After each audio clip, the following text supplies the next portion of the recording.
Hi friends, வணக்கம். உங்களில் ஒருத்தியாக பாரதி வரதராஜன். ரொம்பவே ஒரு அற்புதமான ஒரு புத்தகம். நீயே உன்னை சந்தி, meet yourself. Orison Swett Marden அவர்கள் எழுதின புத்தகம். இதோட அடுத்த பகுதியாக என்ன பார்க்க போகிறோன்னு பார்த்தீங்கன்னா, வியப்பளிக்கும் புதிய வாழ்க்கை அப்படின்னு சொல்லிட்டு ஸ்டார்ட் பண்ணுறாங்க. இவர் என்ன சொல்கிறாருன்னா, ஒருத்தர் இவருக்கு தெரிஞ்ச ஒரு நாடக ஆசிரியர் பற்றி சொல்கிறாரு.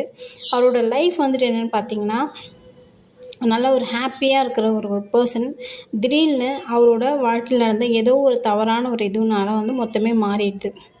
ஸோ என்ன பண்ணுறாரு அப்படின்னா, அவரோட இந்த எஸ்டேட் ஹவுஸ் அப்படின்னு சொல்லுவோம் பார்த்தீங்களா, அது மாதிரி இருக்கிற இடத்துக்கு போகிறாரு அவர். ஏன்னா அவரோட அந்த சம்மரை என்ஜாய் பண்ணணும்னு சொல்லிட்டு அங்கே போகிறாரு. ஆனால் அப்போயுமே அவருக்கு எந்த ஒரு ஃபீலுமே இல்லாமல் அமைதியாக உட்காந்துட்டுருக்காரு. ஆனால் நிறைய புக்ஸ் படிக்கக்கூடிய ஒரு மனுஷன் அவர்.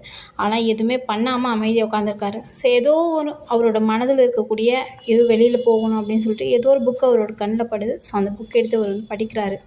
படிக்கும்போது அந்த புக்கில் வரக்கூடிய அந்த வாசகங்கள் அவரையும் மீறி ஏதோ ஒரு சந்தோஷத்தையும் மனதில் ஒரு நிம்மதியையும் அந்த கவலைலாம் எதுவுமே இல்லாமல் அவருக்குள்ளே அவர் நிம்மதியாக இருக்கிறது, அந்த ஹாப்பினஸோடு இருக்கிறத அவர் ஃபீல் பண்ணுறாரு.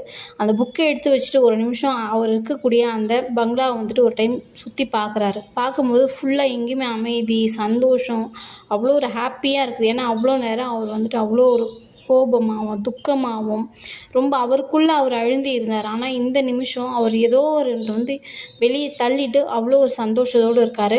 ஒரு ஜன்னல் ஓரமாக போயிட்டு அமைதியாக உட்கார்ந்து அந்த கடற்கரையை பார்க்குறாரு. அவ்வளோ நல்லா சந்தோஷமாக இருக்குது. அந்த அலைகள் அவ்வளோ அழகாக ஒரு சிரிப்பை சிரிச்சிட்டு போகிற மாதிரி அவர் ஃபீல் பண்ணுறாரு. ஸோ